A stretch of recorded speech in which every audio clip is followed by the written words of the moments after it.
hard-fought game there.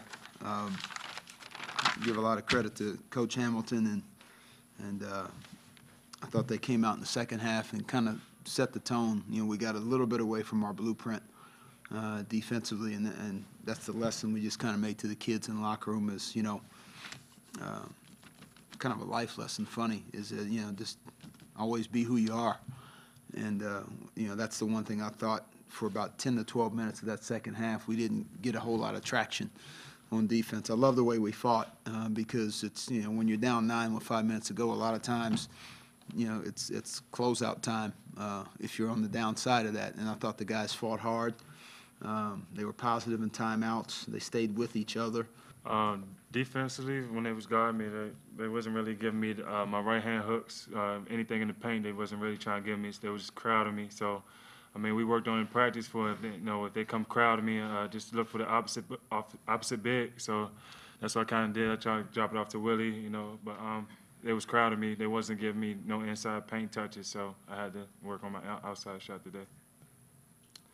Well, just lock in on our defense more at the end of the games and just buy into what we all doing, get good shots, and don't rush. Take our time and get a good shot and just play defense, really. No, I think when we got down, it was similar to the last question. There's times kids just feel like there's a 6 or 7 or 8 point basket that they can make, even though they're all still worth 2 or 3.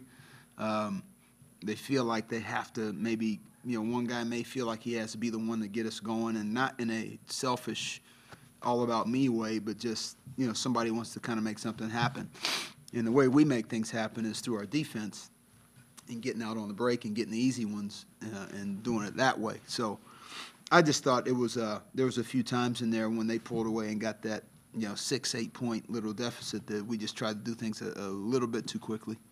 Like I say, all you want as a coach is for kids to, I think so many people get, I want to win every game, don't get me wrong, but I want them to be a team and care about each other and do what we ask them to do more than I want to win. And that sounds crazy, but I mean that sincerely. And here's a kid literally didn't play the whole game.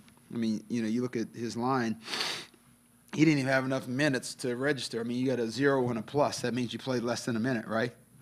So here's a kid that doesn't go in for 39 minutes and some odd seconds. I put him in to shoot, specifically to shoot.